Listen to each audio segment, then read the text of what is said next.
We have the Plant. Me, dude. Plant. Mother. Plant. I should have written the script.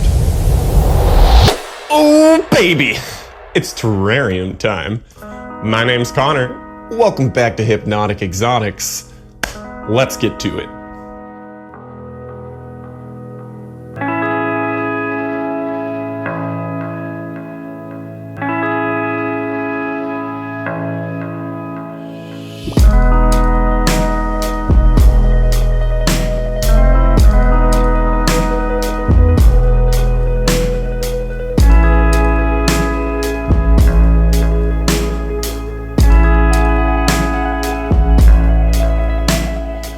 Starting off with the big one, Humpty Doo. I actually drove Humpty Doo in the behind the back seat of my car about 1,400 miles all the way from Colorado to California, and it's still going strong, man. I'm pretty pleasantly surprised with how it's gone, and a couple of you did call it in regards to the Utricularia. They did suffocate some plants, specifically the pygmy sundews. I only have one now of the pulchella, and it is in flower though, which is pretty awesome.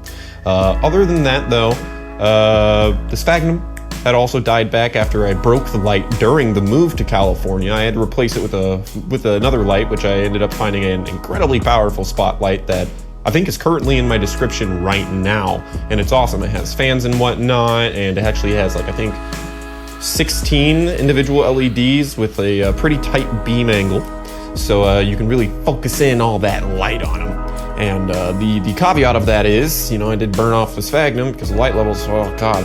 At least using the lux meter on my phone, some phones can do that, other ones can't, but I got like nearly twice the value as I was with the other LED light in the original video. So the sphagnum quickly turned red and then turned black and then kind of just died back, but that's not really much of a problem. It still left a nice little squishy moisture living sponge for the Attila to grow in, and now it's kind of like a mesh of Utricularia runners and detritus and what other stuff going on in there.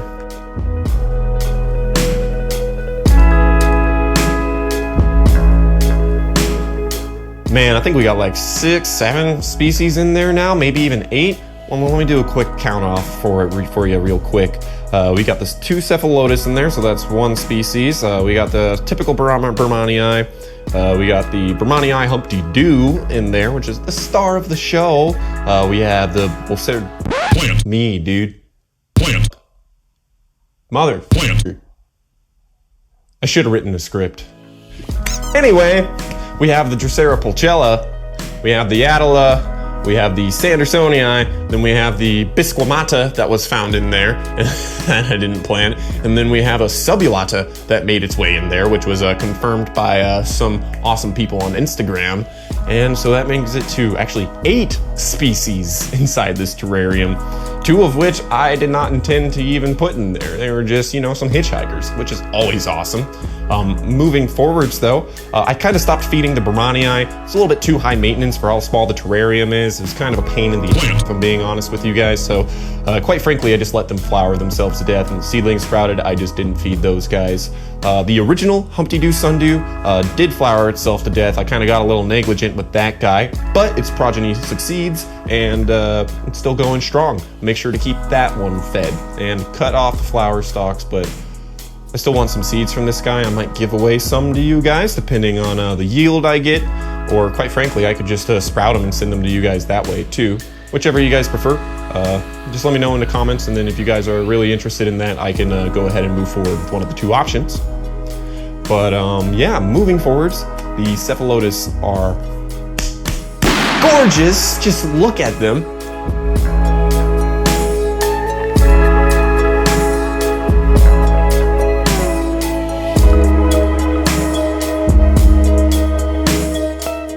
I love this shit. This is like probably one of the most rewarding things in my life, if I'm being honest with y'all. Moving on to the Attila, they have since, you know, reproduced. A lot of them just either, you know, they could spawn a runner off the roots and then pop up that way, or, you know, a leaf could touch the sphagnum long enough and it could root into the sphagnum that way. That's just how they grow. That's how they create large mats of glistening dew all over the surface, you know, in the shady areas of Western Australia. But other than that, the Adelaide's doing good. It's not as dewy as I'd liked, but that probably just has to do with the combination of the fans on the grow light right there, and also just the lower ambient humidity in my home. I used to have a whole house humidifier that would keep everything around 65% humidity, but I didn't bring that with me. I moved here with with my tiny car, man. So honestly, I'm just grateful this thing's still going strong.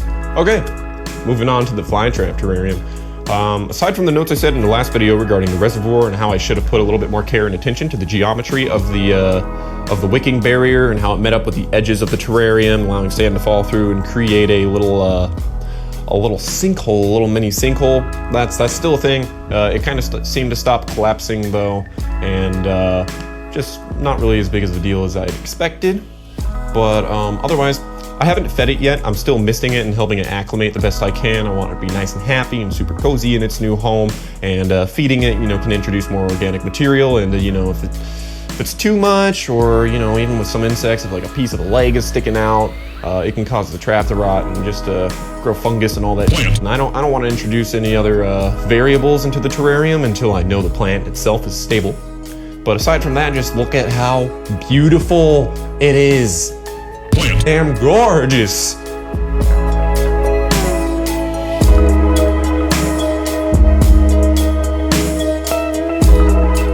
Yeah, I don't really have a lot to say about the terrariums. Just gotta keep the water reservoir full, make sure the soil doesn't sit in water and decay and whatnot. And just, they pretty much take care of themselves, if I'm being honest. The burmannii do need fed. Venus flytraps don't really need fed, but I want it to get as beautiful and big as possible, so I'll probably start feeding it in a couple weeks, maybe even 1 week. I don't know, it depends on how impatient I am. But otherwise, yeah, just keep looking at them.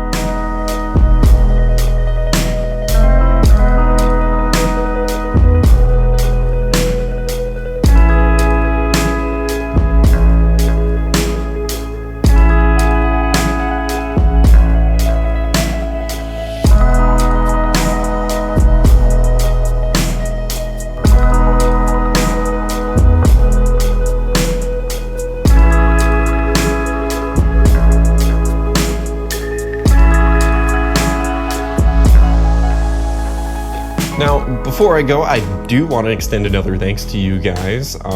Your engagement and interactions on the channel, as well as those of you who have viewed, have at least gotten me enough exposure for Spider Farmer LED to offer me a sponsorship.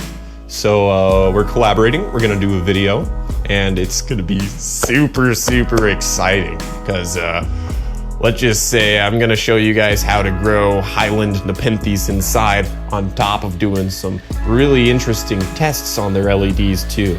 I don't wanna give too much information away too soon, but get excited. But yeah, if you guys like this video, if you have any questions about the terrariums, leave them in the comments down below.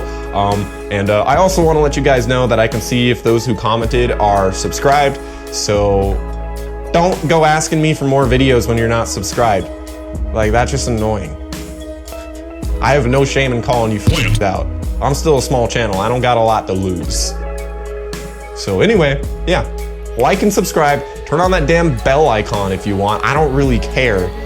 Just help support the channel. All right, sending y'all the best of vibes.